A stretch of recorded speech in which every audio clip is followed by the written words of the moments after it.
بسم اللہ الرحمن الرحیم۔ السلام علیکم۔ آپ دیکھ رہے ہیں یوٹیوب چینل عام سی باتیں۔ علامہ سعد حسین رضوی کی شہباز شریف کو وارننگ اور عمران خان کو بھی آئینہ دکھا دیا۔ اس ویڈیو میں ہم اسی کے متعلق بات کریں گے۔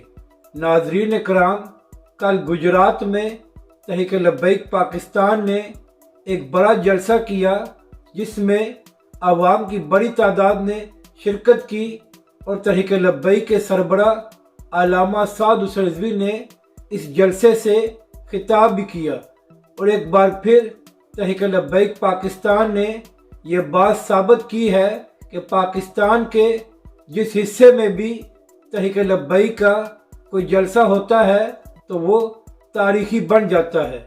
علامہ سعد حسین رضوی نے اپنے خطاب میں کہا کہ ہمیں خبریں آ رہی ہیں کہ موجودہ حکومت کو لالچ دی جا رہی ہے کہ اگر آپ 295C میں کچھ تبدیلی کریں تو آپ کو بہت کچھ دیا جا سکتا ہے۔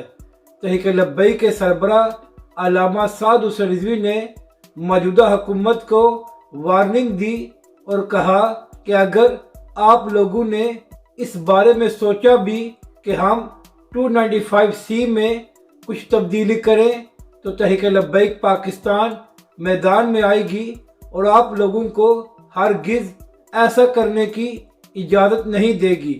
علامہ سعد حسین رضوی نے کہا کہ آپ کے پاس حکومت ہے اور حکومت چلائیں، لیکن اگر کسی نے پاکستان کے آئین سے چھیڑ چھاڑ کرنے کی کوشش کی تو تحریک لبیک پاکستان سب سے آگے کھڑی ہوگی۔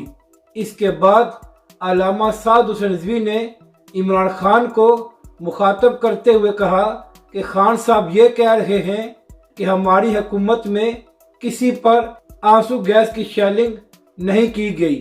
علامہ سعد حسین رضوی نے کہا کہ عمران خان صاحب، جتنے آنسو گیس کی شیلنگ آپ کی حکومت میں ہمارے کارکنوں پر کی گئی تھی، اگر اس قسم کی شیلنگ آپ پر کی جاتی تو آپ اور آپ کے کارکن 2 منٹ بھی وہاں پر کھڑے نہیں ہو سکتے تھے اور آپ لوگوں نے بھاگ آنا تھا۔ علامہ سعد حسین رضوی نے کہا کہ عمران خان صاحب نے موجودہ حکومت کو 6 دن کی مہلت دی ہے اور کہا ہے کہ میں دوبارہ آؤں گا۔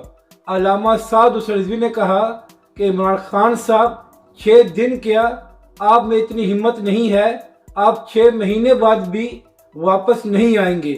اپنی رائے کا ضرور اظہار کریں کہ آپ کو یہ ویڈیو کیسی لگی اور ہمارے اس چینل کو بھی سبسکرائب کریں۔